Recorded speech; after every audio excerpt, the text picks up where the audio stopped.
कि हमने जो निर्णय लिया है कि अगर हमारी सरकार बनेगी तो हम लोग माई बहन मान योजना की शुरुआत करेंगे।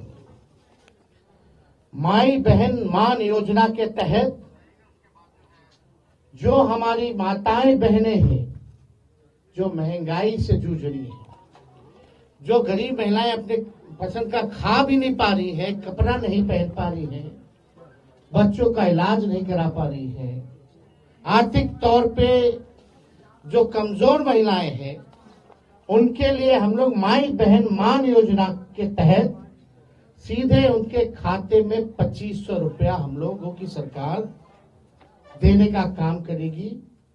और सरकार बनते ही 1 महीने के भीतर इस योजना की शुरुआत हम लोग जो है कर देंगे। तो अभी तक किनकी सरकार थी भाई, बताए ना। 90 का पूरा दशक याद कर ले, इन्हीं के परिवार के 2 मुख्यमंत्री थे। उस वक्त तो उनको याद नहीं आई, उस वक्त तो ना उनको माई याद आई ना बहन याद आई। उस वक्त तो इनको सिर्फ अपना माई समीकरण याद आता था, जिसमें जातीयता के आधार पर और सांप्रदायिकता के आधार पर ये लोग लोगों को बांटने का काम करते थे। और जिन माई बहन की ये लोग बात कर रहे हैं, जब इनकी पार्टी के लोग उनको गाली देते हैं, मेरे ही परिवार में मेरी माँ बहन को गाली दी गई थी कि नहीं दी गई थी, तो ये लोग उनको सम्मान निधि देने की बात करते हैं, जिनको मौखिक सम्मान देना तो दूर, गाली गलौज ये लोग करने का काम करते हैं। बिहार की जनता इन बातों को अच्छी तरीके से जानती है और ये उन्हीं योजनाओं की कॉपी कर रहे हैं ना, जो हमारी सरकार अलग अलग राज्यों में, जो हमारी सरकार के द्वारा किया गया, एनडीए की सरकारों के द्वारा किया गया। बिहार की जनता जानती है कि जब आप सत्ता में आते हैं तो आपकी भाषा अलग होती है। आज इनको हर कदम पर इनको विशेष राज्य का दर्जा याद आता है। क्यों नहीं वो दर्जा याद आया था जब केंद्र में इनकी सरकार थी और इनके मंत्री थे? क्यों नहीं उस वक्त इन्होंने यूपीए की सरकार में मनमोहन सिंह जी से मांग की?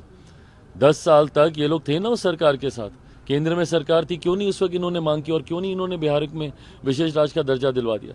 तो विपक्ष में जाएंगे तो इनकी भाषा बदलती है, सत्ता पक्ष में आएंगे तो इनकी बोली बदल जाती है। और इनका यही चरित्र जो है ये बिहार की जनता समझ चुकी है, इसलिए इन पे तेजस्वी जी के माता पिताजी 15 साल बिहार में राज किए थे ना, तो कौन सा योजना लाए थे? जरा ये भी तो बतावे वो। मेरे माता पिताजी ने बिहार में कहाँ बिहार को पहुंचा दिया था। बिहार में न सड़क था, न बिहार में बिजली थी, न बिहार में कानून व्यवस्था था, अपहरण का उद्योग चलता था। इस सब पर भी तो बोलना चाहिए उनको।